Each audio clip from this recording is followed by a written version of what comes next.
میرے والد 3 سال سے بستر حلالت پر تھے۔ میں 6 سال بعد بیرون ملک سے واپس آئی تو سب سے پہلے اپنے میکے جا کر ان سے ملی۔ انہیں دیکھ کر میرا دل ٹوٹ گیا کیونکہ وہ پہلے سے کہیں زیادہ کمزور ہو چکے تھے۔ میری بھابھی ہر وقت والد کے پاس موجود رہتی اور مجھے ان سے تنہائی میں ایک لفظ بھی بات نہیں کرنے دیتی۔ ایک دن بھابھی بازار گئی ہوئی تھی۔ موقع ملتے ہی میں نے خاموشی سے والد کے کمرے میں ایک چھوٹا سا کیمرہ لگا دیا۔ بیرون ملک واپس پہنچ کر جب ایک دن میں نے اس کی ریکارڈنگ دیکھی میرے ہوش اڑ گئے کیونکہ اس میں میرے والد ہمیشہ کہا کرتے تھے کہ بیٹی چاہے کتنی ہی دور چلی جائے اس کا دل آخرکار اپنے میکے میں ہی دھڑکتا ہے۔ میں ان کی اس بات پر مسکرا دیتی اور وہ ہنس کر میرے سر پر ہاتھ پھیرتے ہوئے کہتے ایک دن میری بات ضرور یاد آئے گی۔ اس وقت مجھے لگتا کہ دنیا کی کوئی طاقت مجھے ان سے دور نہیں کر سکتی، مگر زندگی نے ایسی کروٹ لی۔ میں نے ان سے 6 سال دور رہی۔ ان 6 سالوں میں نہ صرف میرا ملک بدلا بلکہ میری پوری زندگی بدل گئی، مگر ایک چیز کبھی نہیں بدلی، وہ تھی میرے والد کی یاد۔ میرا نام مریم ہے۔ میری شادی 25 سال کی عمر میں ہوئی تھی۔ میرے شوہر ایک اچھی کمپنی میں ملازم تھے اور شادی کے صرف 8 ماہ بعد انہیں بیرون ملک ایک بہت اچھی ملازمت مل گئی۔ یہ موقع ایسا تھا جسے چھوڑنا ہماری مالی حالات کے لیے ممکن نہیں تھا۔ اس وقت میرے والد نے ہی میرا ہاتھ پکڑ کر کہا تھا بیٹا خوشی خوشی جاؤ، باپ کی دعائیں ہمیشہ تمہارے ساتھ رہیں گی۔ میں نے ان کے گلے لگ کر بہت روئی۔ دل چاہتا تھا وہ بھی ہمارے ساتھ چلے، مگر وہ اپنی آبائی زمین، اپنا گھر اور اپنے بیٹے کو چھوڑنے پر تیار نہیں تھے۔ ہمارے جانے کے 2 سال بعد کورونا کی وبا پھیل گئی، پروازیں بند ہو گئیں۔ پھر میرے شوہر کے کام کا دباؤ اتنا بڑھ گیا کہ چھٹی لینا تقریباً ناممکن ہو گیا۔ انہی دنوں میں نے ایک بیٹے کو جنم دیا۔ زندگی مصروف ہو گئی، مگر ہر رات سونے سے پہلے میری والد سے ویڈیو کال ضرور ہوتی۔ وہ ہمیشہ مسکرا کر کہتے میں ٹھیک ہوں بیٹا، اپنی فکر کرو، مگر ان کے چہرے کی تھکن دیکھ لیتی تھی۔ پھر ایک دن میرے بھائی عادل کا فون آیا۔ اس کی آواز پہلے جیسی مضبوط نہیں تھی۔ اس نے کہا باجی ابو کی طبیعت کچھ عرصے سے خراب رہتی ہے، مگر آپ پریشان نہ ہو، ڈاکٹر کہہ رہے ہیں آرام کی ضرورت ہے۔ میں نے فوراً کہا مجھے ابو سے بات کرواؤ۔ بھائی نے فون ابو کو دیا تو انہوں نے ہنسنے کی کوشش کرتے ہوئے کہا ارے پاگل لڑکی، میں ابھی اتنا بڑا نہیں ہوا کہ تمہیں ڈرا دوں، تم اپنے بچے کا خیال رکھو۔ لیکن اس دن ان کی آواز وہ جان نہیں تھی، ان کی آواز میں وہ جان نہیں تھی جو پہلے ہوا کرتی تھی۔ اس کے بعد فون کالز کم ہونے لگی۔ کبھی بھائی کہتا ابو سو رہے ہیں، کبھی بھابھی کہتی ابھی دوا دی ہے، بعد میں بات کرا دوں گی۔ شروع میں مجھے کچھ عجیب نہیں لگا، مگر آہستہ آہستہ محسوس ہونے لگا ہر بار کوئی نہ کوئی بہانہ ضرور ہوتا ہے۔ میری بھابھی سائمہ شروع سے ہی بہت نرم لہجے میں بات کرتی ہے۔ وہ ہر کال پر یہی کہتی ہے آپ فکر نہ کریں، میں ابو کے اپنے ابو سے بڑھ کر خدمت کر رہی ہوں۔ میں اس کی بات سن کر مطمئن ہونے کی کوشش کرتی، مگر دل نہ جانے کیوں بے چین رہتا۔ پھر ایک دن میرے پڑوس میں رہنے والی خالہ زبیدہ کا فون آیا۔ وہ ہمارے گھر کے سامنے پچھلے 30 سال سے رہ رہی تھی۔ انہوں نے عام باتوں کے بعد اچانک کہا بیٹا اگر ممکن ہو تو ایک بار آ جاؤ، بزرگ کا کیا بھروسہ۔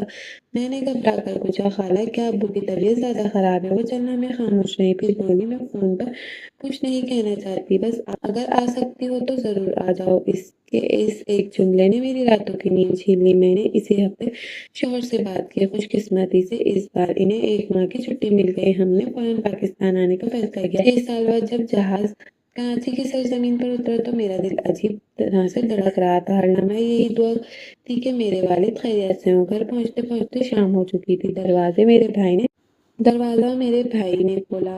میں اسے دیکھ کر چونک گئی۔ وہ پہلے سے کہیں زیادہ کمزور لگ رہا تھا۔ اس کے بالوں میں وقت سے پہلے سفیدی آ چکی تھی۔ میں نے اسے گلے لگا لیا، مگر اس کی آنکھوں میں وہ خوشی نہیں تھی جس کی مجھے امید تھی۔ میں نے بے صبری سے پوچھا ابو کہاں ہیں؟ اس نے آہستہ سے کہا اندر کمرے میں۔ میں دوڑتی ہوئی اندر گئی۔ میرے والد بستر پر لیٹے ہوئے تھے۔ ایک لمحے کے لیے میں انہیں پہچان ہی نہ سکی۔ وہ شخص کبھی مضبوط جسم اور بلند آواز کا مالک تھا، آج صرف ہڈیوں کا ڈھانچہ بن چکا تھا۔ ان کے ہاتھ کانپ رہے تھے، چہرے کی جھریاں پہلے سے کہیں زیادہ گہری ہو چکی تھی۔ میں ان کے سینے سے لگ کر پھٹ پھٹ کر رونے لگی۔ انہوں نے بڑی مشکل سے اپنا ہاتھ میرے سر پر رکھا اور دھیمی آواز میں کہا دیکھ لیا نا، میں نے کہا تھا ایک دن میری بات یاد آئے گی۔ میں نے روتے ہوئے کہا ابو آپ نے مجھے بتایا کیوں نہیں کہ آپ کی حالت اتنی خراب ہے؟ انہوں نے میری طرف دیکھا جیسے کچھ کہنا چاہتے ہوں، مگر اسی وقت کمرے کا دروازہ کھلا۔ میری بھابھی ہاتھ میں دوا اور پانی کا گلاس لیے اندر داخل ہوئی۔ اس نے مسکراتے ہوئے کہا ارے آپ لوگ